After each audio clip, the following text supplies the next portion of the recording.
Hello everyone, जिया कहानियाँ में आपका स्वागत है। आज की कहानी गंवार। इतनी बड़ी तो कोई बात नहीं हुई पापा, जो आप मुझे गांव भेज दो।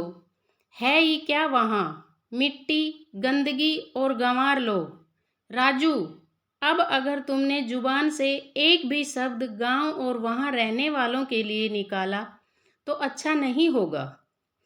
अब तक शांति से बात करते नितेश ने गुस्से से तिल मिलाते हुए कहा, राजू, याद है ना, कल तुम्हारे दादू गांव से आ रहे हैं और अब वो हमारे साथ ही रहेंगे। अपने मोबाइल में नजरें गड़ाए हुए ही राजू ने जवाब दिया, हाँ मालूम है। तुम्हें उनके साथ रूम शेयर करना है, जगह बना लो। वाट, देखो मम्मी, पहले ही बोल रहा हूँ, मैं दादू के साथ रूम शेयर नहीं कर सकता। What about my privacy. Nitesh और नेहा ने एक दूसरे की तरफ देखा। राजू को पूरी उम्मीद थी कि पापा ना सही, मम्मी तो उसका पक्ष लेगी। ठीक है, तो तुम हॉल में सो जाया करना। वैसे भी पापा पहले की तरह कुछ दिन के लिए नहीं बल्कि हमेशा के लिए आ रहे हैं।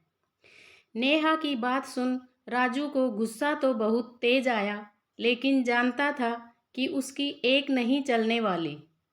बस पैर पटकता हुआ वहाँ से चला गया। नितेश अपने माता पिता की इकलौती संतान है।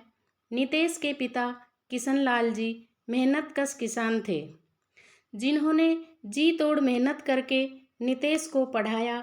किशनलाल जी अपने बचपन में पढ़ाई में होशियार थे और आगे पढ़ना चाहते थे, लेकिन आर्थिक हालातों के चलते ज़्यादा नहीं पढ़ सके।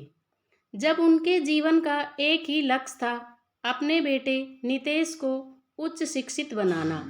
नितेश ने भी अपने पिता का सपना साकार करने के लिए पूरी मेहनत की और उसी का नतीजा है कि आज नितेश दिल्ली में मल्टीनेशनल कंपनी में उच्च पद पर है। नितेश की शादी किशनलाल जी ने अपने दूर के रिश्तेदार की पढ़ी लिखी बेटी नेहा से की। नेहा एक ऐसी लड़की जिसमें आधुनिकता और संस्कार दोनों का समावेश है। नितेश के माता पिता अब तक गांव में ही रहते थे। नितेश और नेहा ने बहुत बार कहा दिल्ली आने के लिए, पर वे दोनों नहीं मानते थे। कहते, हमारा मन गांव में ही लगता है। नितेश साल में एक दो बार गांव जाता, वे लोग भी दिल्ली जाते तो थे, पर ज़्यादा समय नहीं रुकते। नितेश ने अपने माता पिता के लिए गांव में हर सुविधा का इंतजाम कर दिया था। कोई दिन नहीं जाता जब वो और नेहा वीडियो कॉल पर उनसे बात ना करते हों। एक बेटे के जो फर्ज होते हैं उन्हें नितेश बखूबी निभा रहा था। पिछले महीने नितेश की माँ रात को जो सोई तो फिर सुबह उठी ही नहीं। नितेश और नेहा गांव पहुँचे तो पत्थर बने किशनलाल जी बेटे का स्नेहिल स्पर्श पा फूट फूट कर रो पड़े। पिता को छोटे बच्चे की तरह अपनी बाहों में भर नितेश ने कलेजे से लगा लिया। एक उम्र में इंसान खुद को कमज़ोर महसूस करने लगता है। अगर संतान लायक हो तो बुढ़ापे की लाठी बन सहारा देती है, नहीं तो उम्र का ये पड़ाव काटना मुश्किल हो जाता है। नितेश, तेरी माँ चली गई, कपकपाती आवाज़ में इतना बोल अपनी पत्नी के पार्थिव शरीर की ओर देखने लगे। गहरे सदमे में थे। यूं तो जीवन साथी का किसी भी उम्र में जाना कष्टकारी होता है, लेकिन बीतते वक्त के साथ लगाव बहुत गहरा होता जाता है।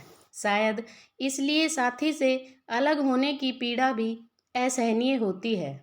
बेटे का स्पर्श पिता को समझाने के लिए पर्याप्त था कि नितेश सब संभाल लेगा।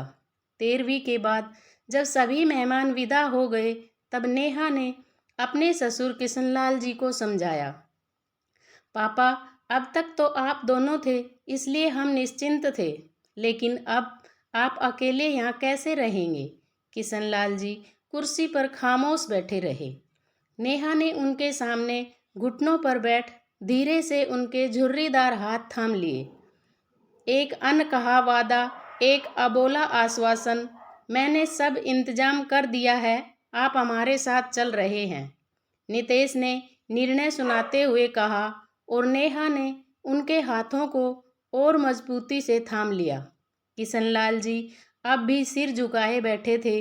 विचारों का मंथन चल रहा था। सालों से जिस जीवन संगिनी पर निर्भर थे, उसका अचानक चले जाना, खुद की तबीयत का ठीक नहीं रहना, नई जगह में सामंजस्य का डर, अपने गांव को छोड़ने की पीड़ा और उस सब से परे बच्चों की परवाह और प्यार, कुछ समझ नहीं आ रहा था। थोड़ी देर कुछ सोचते रहे, फिर नेहा के सिर पर हाथ रखकर बोले, ठीक है, लेकिन अभी तुम दोनों जाओ, मैं अगले महीने आ जाऊंगा। बहुत काम है, यहाँ जमीन ठेके पर देनी होगी और भी बहुत कुछ समेटना होगा। नितेश और नेहा वापस आ गए। वे पिता की मनोदशा समझते थे, लेकिन 17 साल का राजू नहीं समझता था। नितेश ने कुछ साल पहले 2 BHK फ्लैट खरीदा था। दिल्ली जैसे शहर में इतना बड़ा फ्लैट भी खासा महंगा पड़ता है। फ्लैट बहुत बड़ा नहीं था, इसलिए राजू से दादू के साथ रूम शेयर करने के लिए कहा गया था। राजू को लग रहा था कि दादू के आने से उसकी प्राइवेसी में खलल पड़ेगी। ऐसा नहीं था कि राजू को अपने दादाजी से लगाव नहीं था। इससे पहले जब भी वो गांव जाता था, किशनलाल जी दिल्ली आते तो दोनों की आपस में खूब बनती थी। लेकिन अब मामला कुछ और ही था। दादू मेहमान नहीं, परमानेंट मेंबर के तौर पर घर में रहने वाले थे। ऊपर से टीनेज राजू का मन समझौते के लिए तैयार न था।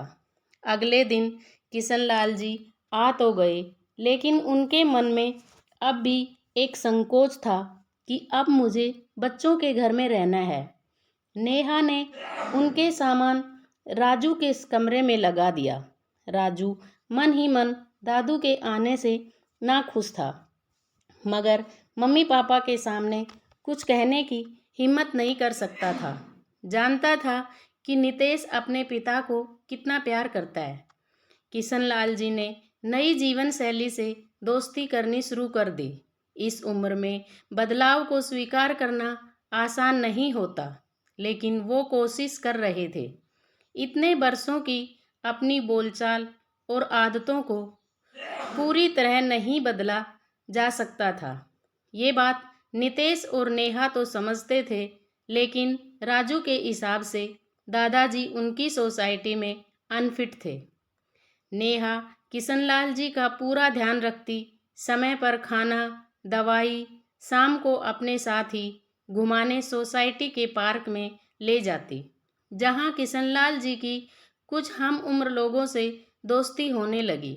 वो सुबह अपने इन दोस्तों के साथ योगा करते और शाम को सैर के बाद कुछ वक्त मंदिर में बिताते। शुरू शुरू में उन्हें लिफ्ट में अकेले जाते घबराहट होती थी। नेहा ने उन्हें अच्छी तरह समझाया और अकेले जाने के लिए मोटिवेट किया। पापा आप जाइए, मैं यहीं लिफ्ट के बाहर खड़ी हूँ, कोई परेशानी आने पर आप मुझे कॉल कर देना।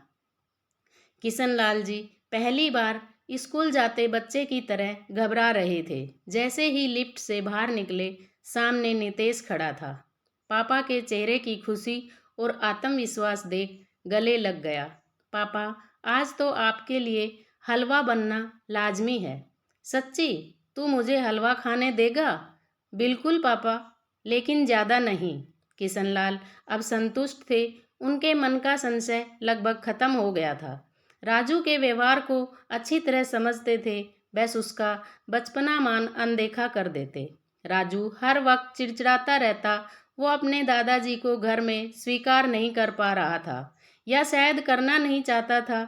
उस दिन संडे था। नितेश और नेहा को किसी के यहाँ लंच पर जाना था। जाने से पहले नेहा ने किशनलाल जी और राजू दोनों के लिए खाना बनाकर रख दिया था। राजू हम लंच के लिए जा रहे हैं, तुम्हारा और दादू का खाना मैंने बना दिया है। दादू 2 बजे खाना खाते हैं, माइक्रोवेव में गर्म करके उन्हें खाना खिला देना। दवाई लेनी होती है पापा को। ठीक है मम्मी, राजू ने लापरवाही से जवाब दिया और मोबाइल में व्यस्त हो गया। किशनलाल जी गीता का पाठ कर रहे थे और राजू अपने दोस्तों के साथ ऑनलाइन गेम खेल रहा था। आज बिना किसी रोक टोक के खेलते हुए उसे वक्त का होश ही नहीं था। 2 बजे के करीब किशनलाल जी को भूख लगी। उठकर देखा तो राजू हेडफोन लगाए मोबाइल में बिजी था। इतना बिजी था कि उसे दादू की आवाज़ तक सुनाई नहीं दी। किशनलाल जी वापस अपने बिस्तर पर जा लेटे। भूख लग रही थी, साथ ही समय पर दवा भी लेनी थी। मन में आया कि खुद ही खाना लगा ले, लेकिन उन्होंने कभी माइक्रोवेव में खाना गर्म नहीं किया था, इसलिए हिचक रहे थे। 3:30 बज गए और राजू अब भी मोबाइल में लगा हुआ था। अब भूख बर्दाश्त से बाहर थी। किशनलाल जी उठकर रसोई में गए। कांच के एक बाउल में दाल थी, दूसरे में गोभी मटर की सब्जी। सोचा सिर्फ दाल से रोटी खा लेता हूँ, गर्म करने लिख के लिए तो सोचा ही नहीं।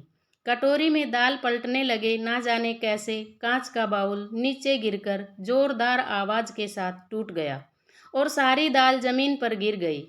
राजू दौड़कर रसोई में आया और वहां का हाल देख गुस्से से चिल्लाने लगा। ये क्या कर दिया? कुछ करना नहीं आता क्या आपको? जब से आए हो जीना मुश्किल कर रखा है। ना कोई प्राइवेसी छोड़ी है, ना सुख चैन, गंवार कहीं के। किशनलाल जी अपराधी से खड़े थे। दाल गिरने से वो घबरा गए थे। ऊपर से राजू का चिल्लाना। निरीह पशु की तरह खामोश खड़े गिरी हुई दाल को देखते हुए मन ही मन खुद को कोस रहे थे। उधर राजू की इतने दिनों से मन में पल रही फ्रस्ट्रेशन बाहर निकल गई थी। उसके चेहरे पर अपने इस व्यवहार के लिए जरा सिकन नहीं थी।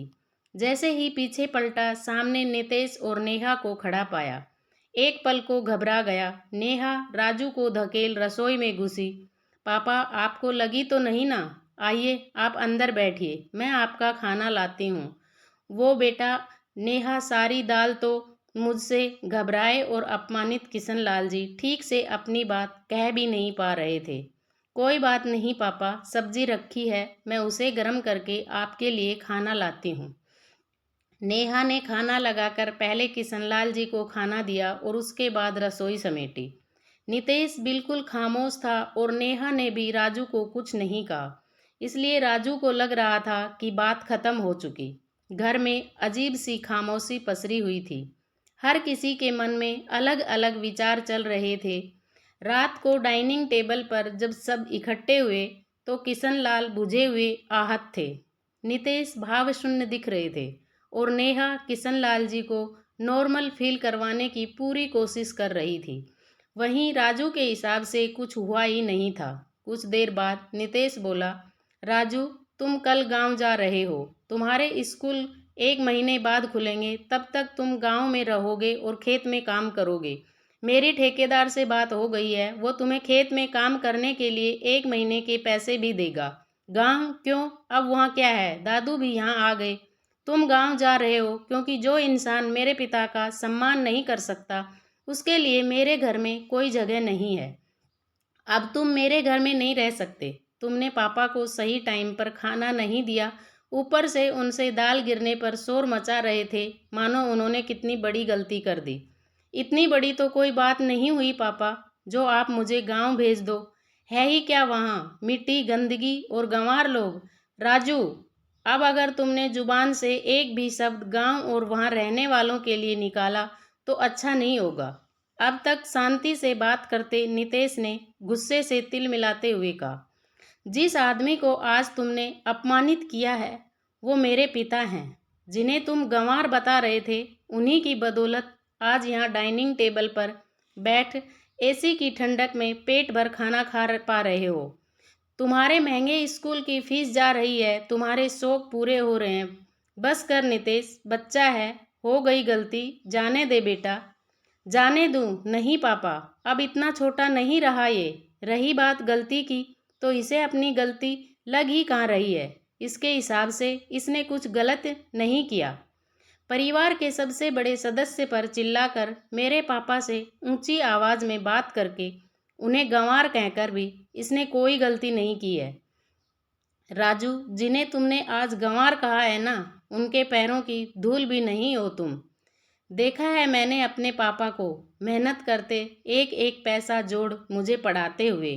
कोलू के बैल की तरह लगे रहते थे पापा।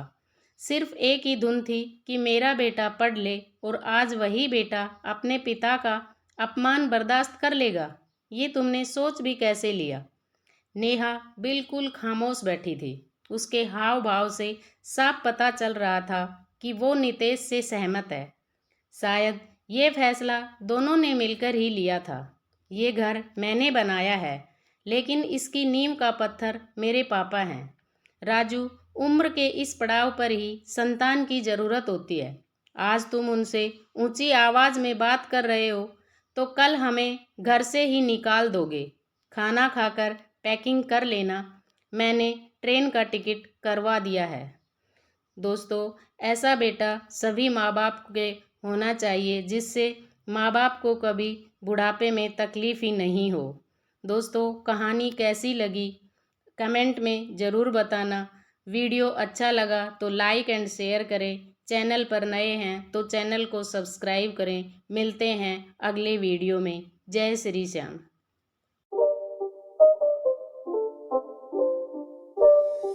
It's not a game, it's a rich thing.